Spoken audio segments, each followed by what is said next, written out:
नमस्कार, मैं एम के पांडे। हमारी धारा पर आपका स्वागत है। सिंदूर भारतीय संस्कृति में सौभाग्य, समर्पण, शक्ति का प्रतीक, जो हमारी माताएं, हमारी बहनें अपनी मांग में लगाती हैं, सौभाग्य के लिए लगाती हैं, पति के दीर्घायु के लिए लगाती हैं। इसका सिर्फ इतना ही मतलब नहीं है कि ये पति के दीर्घायु या पति के प्रतीक के रूप में यह मांग में लगाया जाता है, बस इसका इतना ही मतलब नहीं है।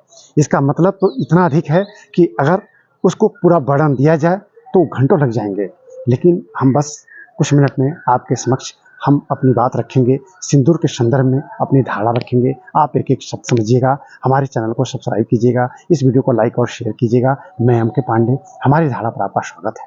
जैसा कि हमने कहा, भारतीय संस्कृति में यह शक्ति, समर्पण और सौभाग्य का प्रतीक है, और हमारी माताएं, हमारी बहनें इसको अपनी मांग में सिंदूर के रूप में लगाती हैं, सौभाग्य के रूप में लगाती हैं, पति के दीर्घायु के रूप में लगाती हैं। और जब हम देखते हैं अपने समाज में सिंदूर प्रतीक के रूप में, तो बड़ा ही अच्छा लगता है। और इतना अच्छा लगता है कि जब अन्य संस्कृतियों से इसकी तुलना की जाती है भारतीय संस्कृति की, तो मुझे लगता है कि भारतीय संस्कृति के मस्तक पर यही चमचमाता एक तरफ से प्रतीक है। इतना अच्छा और इतना सौंदर्यबोध शायद ही किसी संस्कृति में आता हो जो इस सिंदूर से हमारी संस्कृति में आता है।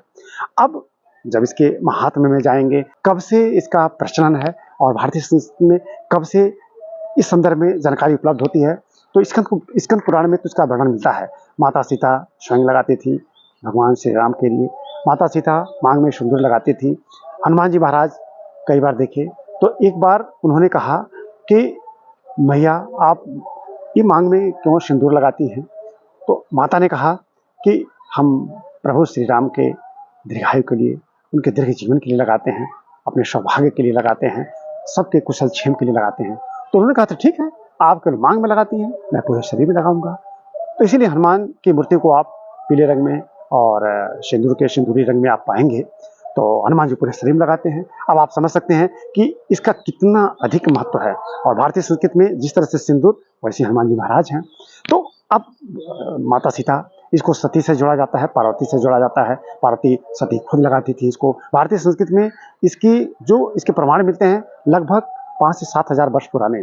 अगर हम रामायण काल को ईसा पूर्व 4000 5000 वर्ष माने, तो लगभग यह 7000 या उससे भी कहीं पहले से यह हमारे प्रचलन में है। सैंधव सभ्यता में भी कुछ ऐसे प्रमाण मिले हैं तो कि लगता है कि सैंधव सभ्यता के दौरान भी हमारी माताएं बहनें मांग में सिंदूर लगाती थी। अब आप समझ सकते हैं कि यह सिंदूर हमारे लिए कितना महत्वपूर्ण है कि अभी इसके नाम पर अभी हाल ही में जो भारत और पाकिस्तान के बीच में जो जंग छिड़ी है, उसमें भारत की हमारी वीर सेनाओं ने, हमारी महान सेनाओं ने जो ऑपरेशन चलाया, उसे ऑपरेशन सिंदूर नाम दिया गया। अब यह तो इस वीडियो में विषय नहीं है ऑपरेशन सिंदूर, लेकिन इस ऐसे ऑपरेशन पर जिसमें सिंदूर नाम डाला गया है, मुझे गर्व है, मुझे बहुत गर्व है इस शब्द को लेकर कि जिसने भी चुना हो, और अगर हमारे प्रधानमंत्री ने चुना तब तो ये हमारे लिए और गर्व की बात है। हमारी सेनाओं ने चुना तो यह तो और गर्व की बात है। लेकिन यह जो शब्द चुना गया है, ये ऐसा शब्द है जो आने वाले समय में इतिहास बनेगा कि भारतीय सेनाओं ने ऑपरेशन सिंदूर चलाया था। यह सिर्फ सिंदूर प्रतीक के रूप में नहीं, वरन भारतीय संस्कृति की रक्षा, हमारी माताओं बहनों के सौभाग्य की रक्षा के लिए यह सिंदूर है। और निश्चित रूप से यह बहुत बहुत बड़ा शब्द है और बड़ा अच्छा लगा जब हम लोग सुबह सुने कि ऑपरेशन सिंदूर चलाया जा रहा है। बात यह है, वो तो दूसरा प्रकरण है, उसमें हम नहीं यहाँ डिस्कस करेंगे, लेकिन हम सिर्फ सिंदूर के संदर्भ में। अब वैज्ञानिक कारण देखिए, वैज्ञानिक रूप से इसे वर्मिलियन या मर्क्यूरिक सल्फाइड इसे कहा जाता है। एक बात, अमूमन सिंदूर जो हम पाते हैं वो एक तो मर्क्यूरिक सल्फाइड है ही, लेकिन चूना और हल्दी के मिश्रण से भी बनाया जाता है। हम अयोध्या जाते हैं तो अयोध्या में हम 2 तरह के सिंदूर पाते हैं, चूना और सिंदूर का मिश्रण भी चूना और हल्दी का मिश्रण भी पाते हैं, और मर्क्यूरिक सल्फाइड को भी पाते हैं। तो हम लोगों ने जब इसका परीक्षण किया था तो हम दोनों चीज़ें मिली थी।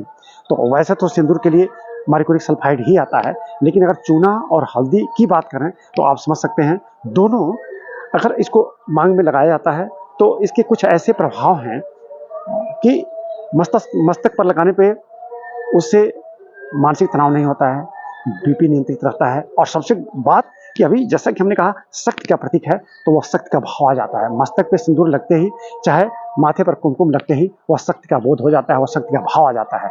अब यहाँ बात ये रासायनिक रूप से क्या है क्या नहीं है, बात यह है कि जैसे हमारी माताएं बहनें मांग में सिंदूर लगाती हैं, वैसे देखिए पुरुष हमारे यहाँ बच्चे बच्चे मस्तक पे कुमकुम लगाते हैं। भाव वही है कि जब मस्तक पे यह कुमकुम लगता है, यह सिंदूर शोभायमान हो जाता है, तो जैसे लगता है कि भारत के मस्तक पर लग गया हो, और इतनी शक्ति और इतना समर्पण आ जाता है अपनी संस्कृति, अपनी सभ्यता, अपने लोगों के प्रति कि मन गदगद हो जाता है।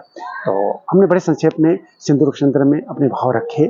चूंकि यह शब्द आज बहुत चर्चा में है और मुझे लगता था कि हमें बोलना चाहिए, चूंकि एक राजनीतिक विषय है और यह राजनीतिक चैनल नहीं है, तो हम ऑपरेशन सिंदूर के संदर्भ में नहीं बोलेंगे, लेकिन इतना तो जरूर बोलेंगे कि हमारे सैनिक, हमारे महावीर, उनको सत सत नमन इस ऑपरेशन के लिए और इस नाम के लिए। हम अपने प्रधानमंत्री के सामने भी हम उनको प्रणाम करते हैं कि इन्होंने इस ऑपरेशन के लिए ऐसा शब्द चुना। तो बस इस संदर्भ में इतना ही हम बोल सकते हैं। हमें विश्वास है कि आपको हमारी ये बात जरूर अच्छी लगी होगी, हमारी ये धारा जरूर आपको अच्छी लगी होगी। हमारे चैनल को अगर आपने नहीं सब्सक्राइब किया है तो प्लीज़ कर लीजिएगा। इस वीडियो को लाइक और शेयर जरूर कीजिएगा। हम इस वीडियो को ही बंद करते हैं। धन्यवाद।